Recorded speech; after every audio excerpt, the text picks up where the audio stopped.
Breaking news. প্রিয় দর্শক, দীর্ঘ 15 দিনের বিরতির পর 13 জাতীয় সংসদের অধিবেশন শুরুতেই কড়া জবাব দিলেন স্বরাষ্ট্রমন্ত্রী। ভুল ধরায় বিরোধী দলের নোটিশ। চলুন দর্শক, সরাসরি চলে যায় টিভির পর্দায়। নতুন নতুন সংবাদ দেখতে আমাদের সঙ্গে থাকুন।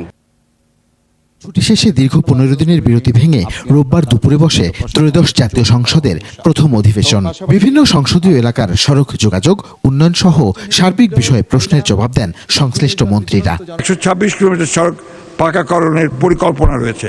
জুলাই সনদ ও সংবিধান সংস্কার বাস্তবায়ন আদেশের অনুচ্ছেদ 10 অনুযায়ী সংবিধান সংস্কার পরিষদের অধিবেশন আহ্বানের দাবি জানান বিরোধী দলীয় নেতা ও জামায়াতের আমির শফিকুর রহমান।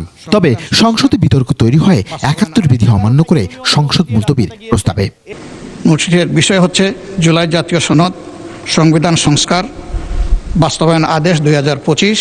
বিষয়টি এরকমের যে মাননীয় স্পিকার, আপনি সবসময় সংসদে যে অর্ডার্স অফ দ্য ডে অনুযায়ী তারকা চিহ্নিত প্রশ্ন এবং 71 বিধি, এটা শেষ হওয়ার পরেই আমরা যে কোনো বিষয়ে আলোচনা উত্থাপন করব।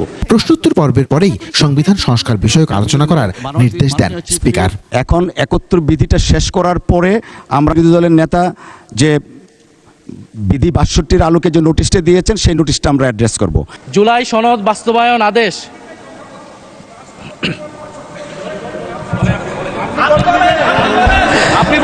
মাননীয় সদস্য, আপনি বসুন দয়া করে।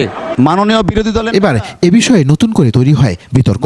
স্বরাষ্ট্রমন্ত্রী সংসদকে জানান সংবিধান সংস্কার বিষয়ক আলোচনার দাবি জানিয়ে বিরোধী দলীয় নেতার দেয়া নোটিশ সঠিক ধারায় দেয়া হয়নি।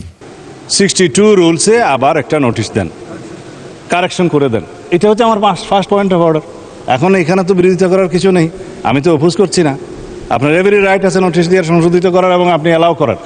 কিন্তু যে নোটিশটা এখন আমাদের সামনে আছে, এই নোটিশটা হচ্ছে 68। পুনরায় নোটিশ সংশোধন করে জমা দেওয়ার আহ্বান জানালে জামায়াতের সংসদ সদস্যরা হইচই সৃষ্টি করে। সেটা আপনি আগে সংশোধন করেন। মাননীয় সদস্যবৃন্দ, আপনারা বসুন।